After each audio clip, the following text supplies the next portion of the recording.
আরবের উত্তপ্ত মরুভূমির একটি খেজুর বাগানের পাশে একটি ছোট্ট কাঁচা ঘর। একজন বৃদ্ধ মা, বয়স আনুমানিক ৬৫ বছর, মাথায় সাদা কাপড়, হাতে তসবি। তিনি তার ২ ছেলেকে নিয়ে সেই ছোট্ট ঘরে বসবাস করেন। বড় ছেলের নাম সালেহা। সালেহার বয়স ৩০ বছর।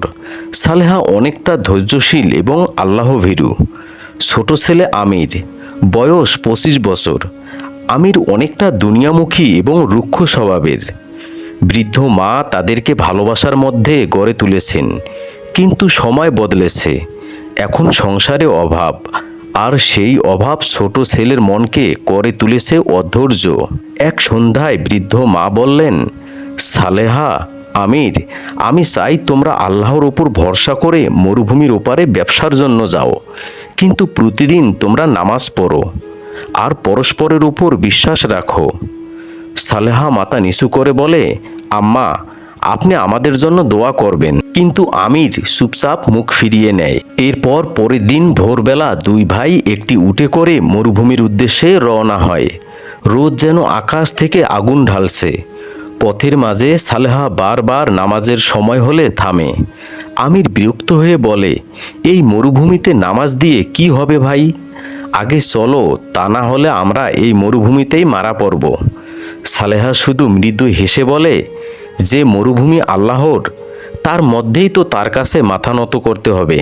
এভাবেই সারাদিন কেটে গেল। সন্ধ্যা ঘনিয়ে এলো। তারা ২ ভাই মিলে একটা তাঁবু টাঙিয়ে সেখানে রাত যাপন করলো। সালেহা গভীর রাতে উঠে তাহাজ্জুদের নামাজ পড়ে। তার কণ্ঠে দোয়ার ধ্বনি, হে আল্লাহ, আম্মাকে হেফাজত করো, আমাদের রিজিক দাও, আর আমাদের সম্পর্ককে অটুট রেখো। কিন্তু সেই রাতে ছোট ভাই আমির চুরি করে সব টাকা ও উট নিয়ে পালিয়ে যায়। সকালবেলা সালেহা জেগে দেখে সে একা, নিঃস্ব হয়ে পড়ে। হেঁটে মরুভূমির ভিতর দিয়ে এগোতে থাকে। পায়ে ফোস্কা পড়ে, ঠোঁট ফেটে যায়, তবুও সে ফজরের নামাজ আদায় করে। এক সময় সালেহা ক্লান্ত হয়ে পড়ে যায়। মনে পড়ে মায়ের কথা, সেজ্জায় পড়ে থাকলে আল্লাহর রহমত নেমে আসবে। সে তখন সেজ্জায় পড়ে যায়। হঠাৎ আকাশে মেঘ জমে যায়। এক যাত্রী কাফেলা দূর থেকে সালেহাকে দেখে তার কাছে আসে। তারা সালেহাকে যত্ন করে, খাবার দেয়। সালেহা জানে এই রহমত এসেছে সেজ্জার বদৌলতে। অন্যদিকে আমির একটি ধনী শহরে গিয়ে সব অর্থ অপচয় করে ফেলে। শেষে সে প্রতারিত হয়।